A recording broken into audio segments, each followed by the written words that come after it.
की पूजा ब्रह्मा और विष्णु करते हैं, इसलिए उसका फल अधिक होता है। तो ये शिववास की पूरी चर्चा, ऐसे हमें शिववास को देखना है। एक बात और ध्यान से सुन लो, जो भी माताएं नित्य घर में मिट्टी के शिवजी बनाती हो,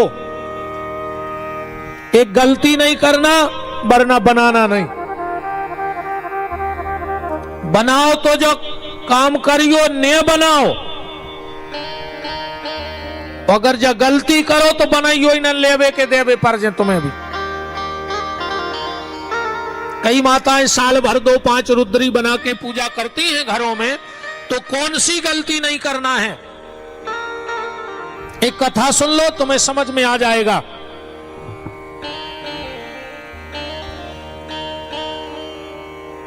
एक बार देवर्षि नारद राजा जलंधर के पास गए। जलंधर को तो जानते हो कौन है, हम 7वें दिन जन्म की कथा सुनाएंगे जलंधर की। भगवान शिव के क्रोध से प्रकट हुआ था जलंधर, ये 7वें दिन की कथा में आप सुनेंगे। तो राजा जलंधर के यहां गए और जलंधर अपना महल दिखा रहा था नारद जी को।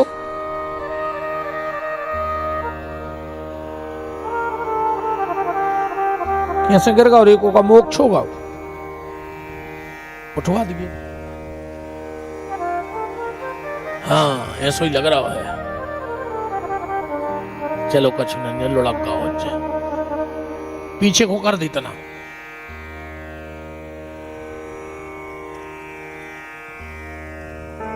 श्री सीतानाथ भगवान की जय, काशी विश्वनाथ की जय हो।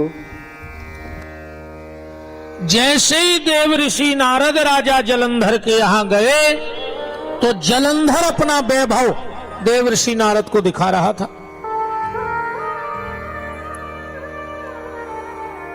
महल दिखाया, नारद जी बोले जलंधर पूरी त्रिलोकी में तेरी शानी का महल किसी के पास नहीं है। जलंधर खुश होगा, शस्त्रागार में ले गया। नारद जी बोले जलंधर इतने अस्त्र शस्त्र तो किसी देवता के पास नहीं है, और खुश होगा। उसने अपना धनागार दिखाया, खजाना। और नारद जी बोले कि तुम्हारे सामने तो कुबेर भी 2 पैसा में नहीं है। अल्लाह ने करो तुम, और हमका कछुआला है पड़ रहा है।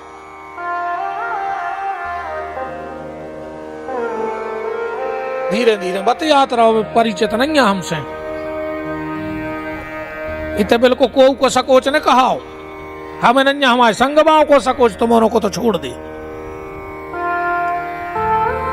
हाँ 3 घंटा सकोच तो कहा न को, हम तो ये शर्त पे कथा खुआत के बीच में भगाने हो तो भगा दियो, पूरी अच्छी नहीं लगे तो हम बीच में घरे चले जाए। यही से गाड़ी बिल्कुल फुल रहे थे, कहा पता कब भागने पारे, हमें खुद ही खबर नहीं रहता हम कौन से का कह देवे। दूसरा को बुलात भी नहीं हमें, समझा भी जानत के आखिरी कहा ही तो पत्थर गया हमें।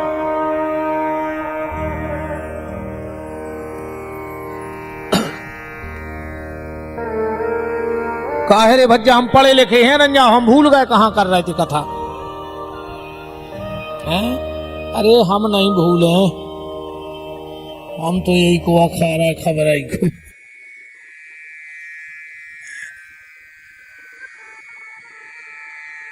राजा जलंधर ने जब अपना खजाना दिखाया, नारद ने कहा इतना पैसा तो कुबेर के पास भी नहीं है, तुम कुबेर से आगे निकल गए। जलंधर बोला हम देखने में कैसे लगा? नारद जी बोले तुम्हारे आगे विष्णु फीके पड़ गए। और बोले हमारी बुद्धि, अरे बोले ब्रह्मा पीछे हैं तुम्हारे, घूमत घूमत। तो जलंधर बोलो कि नारद जी तुम तो त्रिलोक में घूमे आए, तो बोले अब हमारी शानी को कहा ने। नारद जी चुप हो गए। जलंधर बोलो तुम चुप काहे हो गए? बोले जलंधर तुम हर मामले में नंबर 1 हो, एक मामले में पीछे हो। अब नारद जी को तो तुम जानता ही हो बे काय को जो सब कर रहा है। जलंधर बोलो हमारे यहां सुक्का नैया। नारद जी बोले कि जितनी सुंदर पत्नी शंकर जी के हैं तुम्हारे नन्या, एक ही जगह पीछे हो। जलंधर बोले तो कल उनकी पत्नी मंगवा ले, हम सो एक नंबर पे आ जाए। तुरंत राहु से कहा राहु जाओ और शमशानवासी शंकर से कहना कि तेरी पत्नी जलंधर को चाहिए। राहु गया और भगवान शंकर उस वक्त समाधि में बैठे ही थे। इन्हें जाके इतने अपशब्द बोले माता के प्रति, शिव जी की आंखें तो नहीं खुली पर बीच में से कैलाश फट गया। एक दिव्य गण प्रकट हुआ और राहु को खावे दौड़ो। अच्छा कैलाश फटा तो भगवान शंकर की समाधि भी टूट गई। बोले रुक जाओ, ये क्या कर रहे हो? उस गण ने कहा भोलेनाथ ये दुष्ट मेरी माता के प्रति अपशब्द बोल रहा था, मैं इसे खाऊंगा। शंकर जी बोले सुनो एक की कोई गलती नहीं है, गलती तो एक मालक की है। अरे ये तो नौकर है हरवा जो न कुआई से ने क्या भाई नीति विरोध न मारे दूता। अच्छा जा बताओ जैसे तुम्हारा कोनो रिश्तेदार तुम्हें चिट्ठी डाल है और वो में लिख दे खूब गाड़ी की जुआ, अब पोस्टमैन तुम्हारे घरे ले आवे बा चिट्ठी और तुम पढ़ के पोस्टमैन को मारन लगो। अब बेचारे वो डाकिया की क्या गलती? भाई तुम रिश्तेदार से निपटो, वो को तो काम है तो चिट्ठी दे वो उन्हें दे गई। दंड तो इसके महाराज जलंधर को मिलेगा, इसे जाने दो। राहु भगा तो गण ने कही कि भोलेनाथ मुझे भयंकर भूख लगी है। शिव जी बोले अपने हाथ पांव खा लो। इसने अपने दोनों हाथ पांव खा लाए खुदा ही ने। भगवान शंकर इतने प्रसन्न हुए और कहा तूने मेरी आज्ञा से अपने हाथ पैर खा लिए, जा मैं तुझे आशीर्वाद देता हूं। तेरा जन्म मिट्टी से हुआ है कैलाश में से, आज के बाद जहां भी मेरी मिट्टी का निर्माण होगा, जहां भी मेरी मिट्टी का निर्माण होगा और अगर तुझे नहीं बनाया जाएगा तो उस घर की पूजा को कभी स्वीकार नहीं करूंगा। और तेरे बिना अगर कोई मुझे अपने घर में बनाएगा तो उसके घर में मैं नहीं मेरे भूत पलित निवास करने लगेंगे गण। इसने कहा हमारा नाम तो रख दो भोलेनाथ, तब तो लोगों को पता लगे कि मैं कौन हूं। बोले तेरे हाथ पांव तो बचे नहीं, तेरा अकेला बचा है मुख, और तेरी कीर्ति मेरे साथ साथ संसार में फैलेगी, इसलिए आज से तेरा नाम हो जाएगा कीर्ति मुख। आज भी पंडित जी हरे जब अभिषेक कराते हैं तो कीर्ति मुख की पूजा कराउत है। आज भी जब अभिषेक कराने पंडित जी लोग आते हैं, ध्यान से सुनना, वे जरूर कहें कि चावल पुष्प ले लो और कीर्ति मुख जी को ध्यान करो। तो जब भी आप घर में मिट्टी के शिव जी बनाओ तो एक छोटा सा पुतला बना लेना, जिसकी खाली गर्दन बनाना, न जिसके हाथ बनाना न पांव बनाना, और भगवान शंकर के बगल में रख के पूजा करना।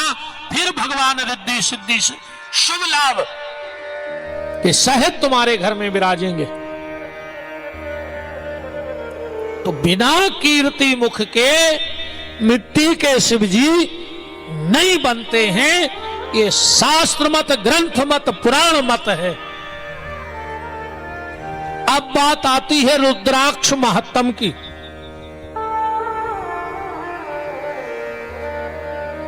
अब रुद्राक्ष महत्तम यहां लिखा है कि एक बार भगवान शंकर दिव्य वर्ष सहस्राणि महेशानी पुनः पुरः तपः प्रकृवन्तु मनः संशय। दिव्य वर्ष तक भगवान शिव एक बार समाधि में बैठे तो उनकी आंखों से 2 आंसू गिरे। दाहिनी आंख से जो आंसू गिरा उससे बना रुद्राक्ष। रुद्र माने शिव, आक्ष कहते हैं आंख को। जो भगवान शिव की आंखों से प्रकट हुआ उसका नाम है रुद्राक्ष।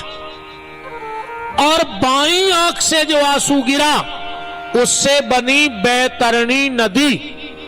क्या बनी? बैतरणी नदी, जिसको जीव 13वें दिन पार करता है। 13वीं के दिन, 13वें दिन जीवात्मा कहां जाती है? बैतरणी नदी के किनारे। और इसलिए घर में इतना पूजा पाठ भोजन कराया जाता है कि वो सत्कर्मों का फल उस जीवात्मा को मिल जाए और बैतरणी नदी पार कर जाए। बैतरणी नदी काय की बहती है? रक्त, मांस, मज्जा, हड्डी बह रही है वो में। अब भयंकर विषैले विषैले बड़े से बड़े जानवर भयावह उसमें काट रहे हैं, दांतों से, कटीले दांतों से नोच रहे हैं और इस जीवात्मा को बड़ी कष्ट होता है। अब एक बात और सुन लो, यह बात भी दिमाग में बैठा लियो। खूब आदमी पितर पितर पितर पितर चिल्ले आ रहा है। अब तुम्हारे एक जने हाथ उठा के बता दे कि पितर कितने प्रकार के होते। ये तो दाएं हैं कई पितर, पितरों में मिलाने पितरों में। कौन पितरों में मिला रहा है? क्या है पितर? अच्छा एक चिट्ठी लिखो तुम, पूरी लिख दे भीतर, और लिफाफा पे पता डारियो ने कहां जे है वह। ऊपर जब सही पता नहीं लिखा तो चिट्ठी किसके जाएगी? और चिट्ठी में भीतर कच्छू ने हो, ऊपर सही पता भर लिखो हो तो ठिकाने पे पहुंचे कि नहीं पहुंचे। अब तुम पितर पितर लगे हो, तुम्हें पता है नहीं है पितर को कहां थी, कौन पितर बना था। अब तो कई पितर है पितर। आज के बाद ध्यान रखना। अच्छा जब पंडित जी ने कथा कराई, कई दुआ होती पितरों की छोड़ दे दो गुरु मंत्र की। अब कहा छोड़ दो तुमने, वो साकल डार दो अकेलो। पितर होते हैं 3 प्रकार के, ध्यान से सुनना। कितने? 3 प्रकार के। वसु पितर, रुद्र पितर और आदित्य पितर। ये बनत को है। हमारे माता पिता जब शरीर त्यागते हैं तो ये बनते हैं वसु पितर। हमारे दादा दादी शरीर त्याग के जाते हैं, वो बनते हैं रुद्र पितर। और हमारे जो परदादा दादी होते हैं वो बनते हैं आदित्य पितर। अगर आपके माता पिता जीवित हैं और आप हवन कर रहे हो तो आपको वसु पितर की आहुति छोड़ने की आवश्यकता नहीं है, क्योंकि वो तो जिंदा है। और तुमने जियत में ही उनको मारा रो आहुति डार के। अगर तुम्हारे दादा दादी जिंदा हैं तो तुम्हें रुद्र पितर की आहुति नहीं छोड़नी है, फिर तुम्हें सिर्फ एक आहुति छोड़नी है, ओम आदित्य पितरेभ्यो स्वाहा। फिर देखो तुम्हारे पितर तुमसे कैसे खुश नहीं होते, अपने आप प्रसन्न हो जाएंगे।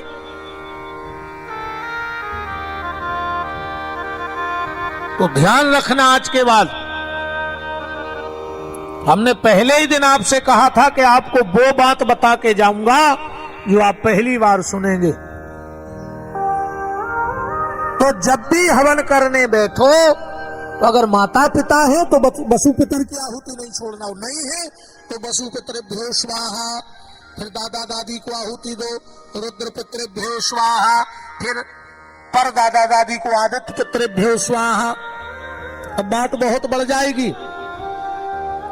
किसी भी देवता का हवन करा लो, शंकर जी का, राम जी का, दुर्गा जी का, गणेश जी का, मंत्र कोई नहीं बोलेगा, पर आखिरी में पंडित जी कहेंगे स्वाहा स्वाहा। हर मंत्र के पीछे स्वाहा क्यों बोला जाता है? बोलते कि नहीं बोलते? मंत्र किसी का हो, पराक्रमी में क्या कहेंगे? स्वाहा। अच्छा, पितरों के हवन में स्वाहा नहीं बोला जाता। जब पितरों की पिंडा की पूजा होते तो स्वाहा नहीं बोली जाए, वो तो कही जाते है स्वधा स्वधा स्वधा। और जब हम लोग या ऋषि महात्मा का तर्पण करते हैं तो ना वहां स्वाहा बोला जाता है ना स्वधा, वहां कहेंगे प्रियंता नमः। ऐसा क्यों?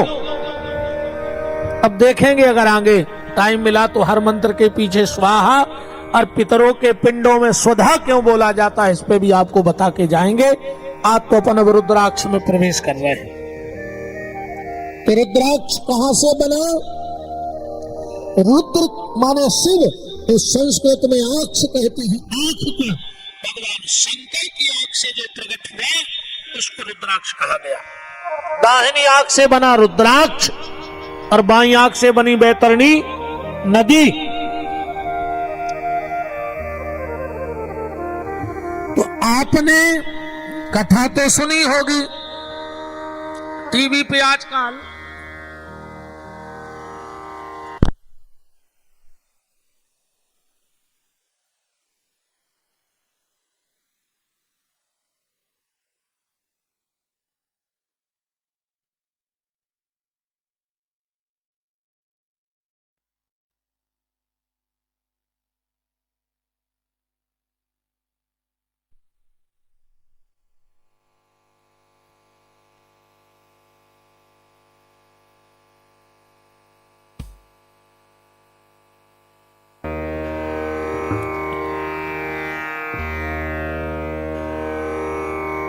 एक मुखी से लेके 14 मुखी तक के रुद्राक्ष हैं।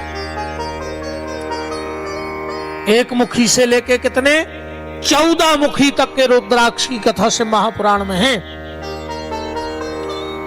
किस रुद्राक्ष को किस देवता के नाम से धारण करना चाहिए और किस कामना के लिए कौन सा रुद्राक्ष व्यक्ति को पहनना चाहिए। अब यहां लिखा है एक वक्रः शिवो साक्षात् भुक्ति मुक्ति फलप्रदः तस्य दर्शन मात्रेण ब्रह्म हत्या वपोहति। एक मुखी रुद्राक्ष साक्षात भगवान शिव ही है। साक्षात शिव है भगवान। एक मुखी रुद्राक्ष ये कौन से पाप को दूर करता है? एक मुखी रुद्राक्ष तस्य दर्शन मात्रेण ब्रह्म हत्या वपोहति। अगर किसी को ब्रह्म हत्या लग गई हो तो उसको एक मुखी रुद्राक्ष पहना दे तो ब्रह्म हत्या का दोष समाप्त हो जाता है। एक मुखी रुद्राक्ष ब्रह्म हत्या के दोष को खाली इसका दर्शन मात्र करने से। अब आजकल तो एक मुखी रुद्राक्ष खूब टीवी पे तुमने देखता ही हुई हो नहीं क्या? जब भी बड़े हो से कहते हैं मैं एक हफ्ते पहले बड़ा परेशान था, फिर मेरे एक परिचित ने मुझे बताया, फिर मैंने एक मुखी रुद्राक्ष मंगाया, 3 महीने में मेरी 4 फैक्टरियां हो गई। अच्छा, तो जे के में धरे हो गए तो 200 फैक्टरी कहां है क्या? जब तुम्हें 3 महीना में 3 फैक्टरी हो गई। एक मुखी रुद्राक्ष बहुत कम होते हैं, नेपाल में होते हैं। ध्यान से सुनना, हम अभी पिछले साल ही नेपाल शिव महापुराण की कथा गाने गए थे। आप YouTube पे देख सकते हैं। इतना भर बोल देना विपिन बिहारी नेपाल कथा, तो हमारी काठमांडू की कथा डली है नेपाल की। नवंबर में हम नवंबर में गए थे, नवंबर में, अभी साल भर भी पूरा नहीं हुआ। तो वहां 3 एकमुखी रुद्राक्ष होते हैं, ऐसी मान्यता है साल में। उन 3 का क्या होता है बोले, एक पशुपतिनाथ जी की माला में डाल दिया जाता है, एक नेपाल के राजा को भेंट कर दिया जाता है, और एक प्रसाद में डाल दिया जाता है जिसके भाग्य में चला जाए। एक मुखी रुद्राक्ष का वो प्रभाव है कि मौत एक बार सोचती है। आप सबने शायद इतिहास पढ़े होंगे, हमारे देश में पूर्व जो प्रधानमंत्री रही श्रीमती इंदिरा गांधी, उनके पास एक मुखी रुद्राक्ष था, और जिस दिन उनको गोली लगी, आप पता कर लेना, वो एक मुखी रुद्राक्ष घर में भूल करके आई थी, उस दिन पहन नहीं पाई थी। एक मुखी रुद्राक्ष का यह प्रभाव है कि मौत को भी हटना पड़ता है। तो एका वक्रः शिव साक्षात भुक्ति मुक्ति फलप्रदा तस् दर्शन मात्रेण ब्रह्म हत्या विपोहति। अब आता है 2 मुखी रुद्राक्ष। द्विवक्रो देव देवेशो सर्व काम फलप्रदा विशेषतः शुरु रुद्राक्षो गोबंध। अगर किसी से गौ हत्या हो गई हो, गौ अपराध हो गया हो, गौ हत्या हो गई हो और गौ अपराध हो गया हो, ये 4 महापाप हैं भैया, ध्यान से सुन लियो। 4 महापाप कौन कौन से हैं? सबसे पहला सोने की चोरी करना, ये पाप में नहीं गिना जाता, महापाप में। कबो सोने की चोरी न करियो। 7 पीढ़ी भोगत हैं, एक तो ठीक 7 को भोगने पर। दूसरा है गौ वध, भगवान कभी अपराध ना कराए किसी से।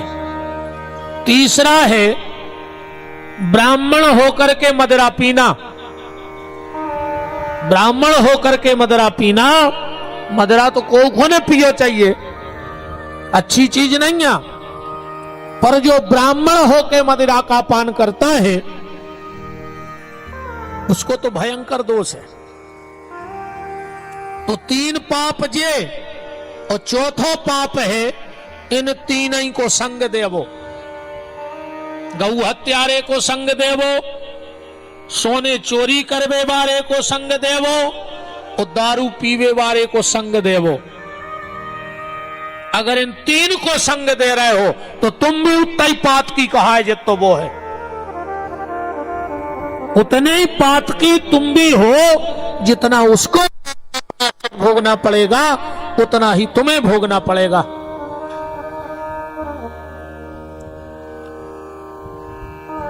और अगर ये 3 पाप बन गए हुए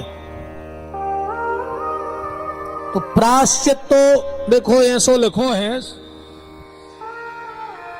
कि जे ब्राह्मण ने दारू पी हो या जे आदमी ने दारू पी हो, अगर एक को प्रायश्चित करने हैं तो जहां से तुमने दारू बैठ के पी है उते लगाओ जमीन में नाक, और गंगा जी तक घिटो नाक, ठीक। उते जाके खोद गो एक भटिया, वो पे चढ़त जो बड़ो गंजा, वो में डाल गयो तेल, और जब वो तेल खोल जाए सो में 10 मिनट बैठ लियो। जब है कहूं जो पाप दूर हो जाए, ठीक। और हमने परसों कही थी कि ऐसे भजन से कच्छू नहीं होए कि हरे राम हरे और घर में मुर्गा दारू धरे, वो करा वैसे भजन से भगवान के प्राण खाए ले रहे। कई काहे, कई खाली 9 दुर्गा में नहीं लेते, और नमे को हवन करो और पगुआ पेड़ गए। दुर्गा जी नहीं जान रही, भगवान नहीं जान रहे। 9 दिन गणेश जी धरे हवन भाव, अब कई विसर्जन हो जाने, कई तो नकलारी न हो। अच्छी पीलाई दारू, एक्सीडेंट में मर गए, कई गणेश जी ने हमारा मोड़ा ले लाओ। क्या नहीं देखी कि मोड़ा ने दारू लाई थी सो मार गाओ। गणेश जी आए थे तुम्हारे मोड़ा की घुटकी मसक में है, दारू पी के शराबे जा रहे, दारू पी के लड़ रहे भिड़ रहे, और गणेश जी दुर्गा जी क्या करने लगे तुम्हारे मोड़ा के संगे? बताओ। भगवान सब जानत